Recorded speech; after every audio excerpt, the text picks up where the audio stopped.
Gerard Thomas. You saw him. He's a freshman from Kissimmee, Florida. This is Frank Summers lowering his shoulder and moving across the 40 to the 41-yard line. John Clark made the tackle from the weak side linebacker spot. Gerard Thomas is listed as a right cornerback for Colorado State, but they love his athleticism. They don't love his size. 5'9", 165. That could be a big factor if he gets one-on-one situations. He gets to Philip Payne or those talented veteran receivers of UNLV. Well, so far he's held his own. He started for the first time last week. He played a lot the week before, and they just really liked what he did. Loved how competitive he was. As you mentioned, the only worry they mentioned was a 6'5" receiver one-on-one. And or somebody that can really jump. And that is the matchup at the top of your screen. Third down here and 3 to go, and they swing it to the near side, and this is Ryan Wolf, and he's cut down at the 44-yard line. That's going to be very, very close to a UNLV first down. Jake Galusha, the strong safety, made the tackle, and they're not going to measure it. That is enough. In fact, they'll spot it at the 45. So Ryan Wolf picks up the completion, and here come the Rebels on the move again. Well, they're just going to run a swing, and this is the same play Colorado State ran down close but got called for holding. You got the inside receiver on a trip side that's going to swing to the outside, and you expect the two outside receivers to do a great job blocking. They did just enough to get Ryan Wolf enough room to get a first down on that one. Wolf had a tremendous game last year against the Rams with 11 catches, more than 100 yards.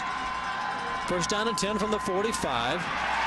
And Summers is wrapped up, may have lost a half a yard. Guy Miller, the nose guard, snuck in there and wrapped him up, and a penalty flag comes flying in late. So something's going on that shouldn't have been. Guy Miller making a stop for the Rams. Pete Gautreaux is our referee. Personal foul. Defense, number 93. 15-yard penalty, automatic, first down. That's Wade Landers, the senior left defensive end from Durango, Colorado, getting a little too active after that play. And that wipes out a nice play by Guy Miller that would have set up a second down and long. Instead, UNLV moves into Colorado State territory for the first time. Penalty puts the ball at the 40-yard line. First and 10 for the Rebels. And UNLV quickly lines up on the ball. And now you see everybody step back just a moment. Now, Blaine, why are we seeing more of this in college football? But they're not huddling, so they go to the line of scrimmage, and they will go to the line of scrimmage and then look back to the sideline for a check. And they'll get a signal in from the offensive coaches of a changed play based on what defense was presented. Swinging it out of the backfield to Tank Summers. This play is usually very successful for the Rebels, but he's ridden out of bounds at the 40-yard line. No gain on the play. Jeff Horenek, the middle linebacker, made the tackle. Boy, and Jeff Horenek, he runs to the ball so well. And this is a guy that has just been there for Colorado State and has been through some tough years. There's Jeff Horenek. Mom's baked beans, and that doesn't surprise me because he is just a down-home kid. Midwest wrestler kind of kid would play with. Good hands, too. He has 2 interceptions, and Summers can't handle that pass. Bobbled it twice, it falls to the turf. Gerard Thomas is over there as well as Horenek, and that'll bring up third down and 10 with the ball at the 40-yard line. So after getting that big penalty, the Rebels have been unable to move the ball forward. 7.5 minutes remaining in the opening quarter of play. Colorado State on its opening possession of the game got a big pass play on its opening drive, and that ended up in a 24-yard field goal for the 3-0 lead. Clayton has the play call. Again, Mike Sanford is the head coach of the UNLV Rebels. He's on the sidelines, obviously, but the offensive coordinator, Todd Berry, is in the booth. And his messages are relayed to the bench. So here's Clayton. He's got pressure. He's been sacked once. He gets away from one man, and that pass is caught. Making that grab is Jeremy Robinson, a junior from Rialto, California. He hauls in his 4th catch of the year, and that's a big, big play for the Rebels, getting them the first down. And that's a lot to ask a defense to do. This is what Omar Clayton does so well. You see, he's got coverage out on the outside that has to stay solid for 7 or 8 seconds. You can't ask a secondary to do that. They're going to lob it into the end zone. This is Wolf, and it's out of his reach, and it falls incomplete. Now, this is one of the best red zone offenses, not just in the Mountain West Conference, but in the entire country. In fact, it is, Blaine, the best red zone offense in the country. UNLV is 15 of 15 with 12 touchdowns.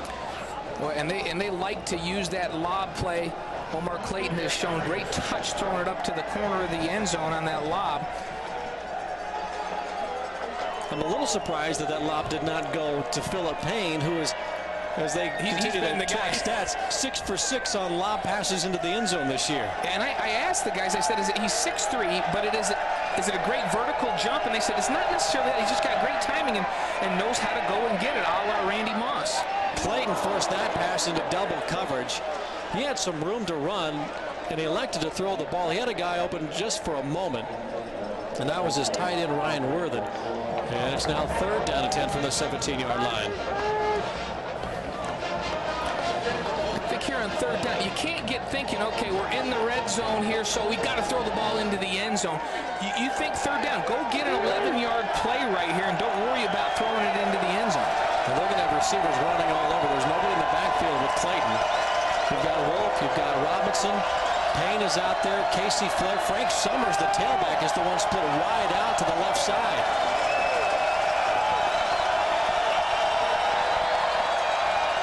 Pressure up the middle. That pass is forward, and it is intercepted. Intended for Flair, and it's picked off by Clint Kubiak, and a late penalty flag comes flying in.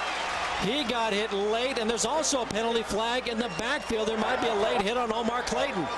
Yeah, we may end up doing this whole thing all over again here, but yeah, Omar Clayton looks like he got roughed when you see Clint Kubiak limping out of the pile on that one as well, and that's something they don't want to see. So there's Kubiak. That was his 2nd interception of the season if it holds, but hold everything. And Kubiak has really emerged as a leader on this Ram defense.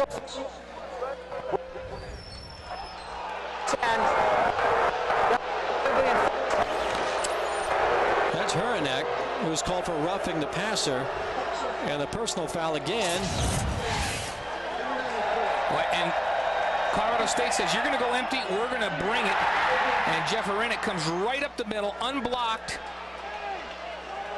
and puts a hit on the quarterback. That, I don't know, they have to protect the quarterbacks, but that didn't look that aggressive to me, and the flag flies.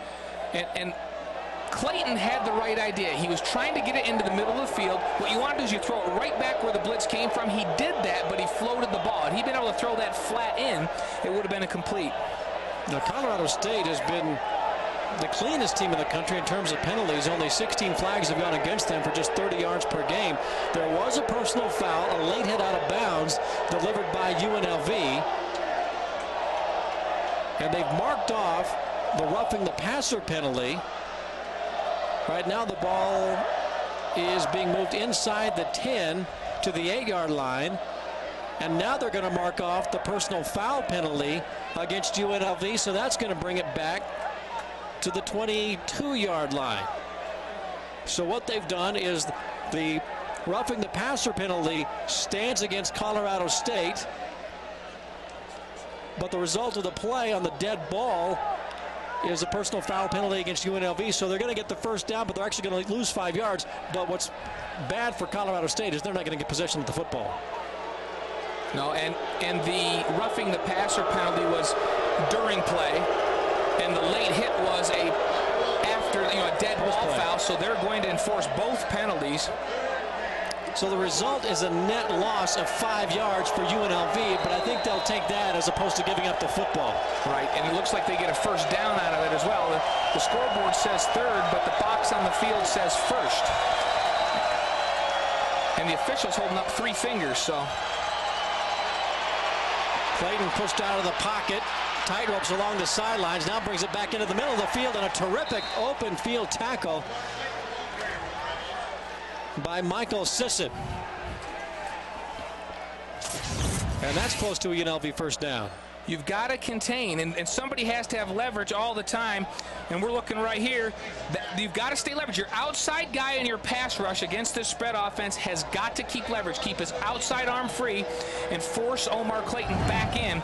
He got outside, and they were fortunate that he didn't go for a touchdown on that one. He's so good in the open field. Cut it back to the inside and a good open field tackle.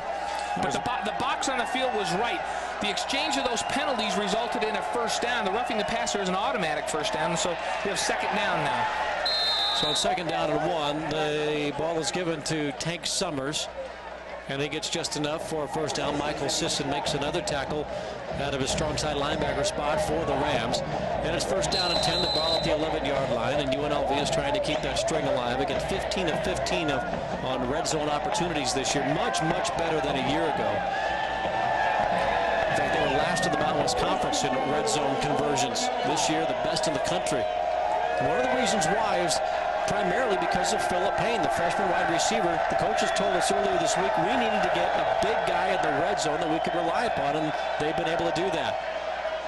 Clayton's going to keep it, works an option, and the pitch is to Wolf, and he gets himself into the end zone, and that's a UNLV touchdown.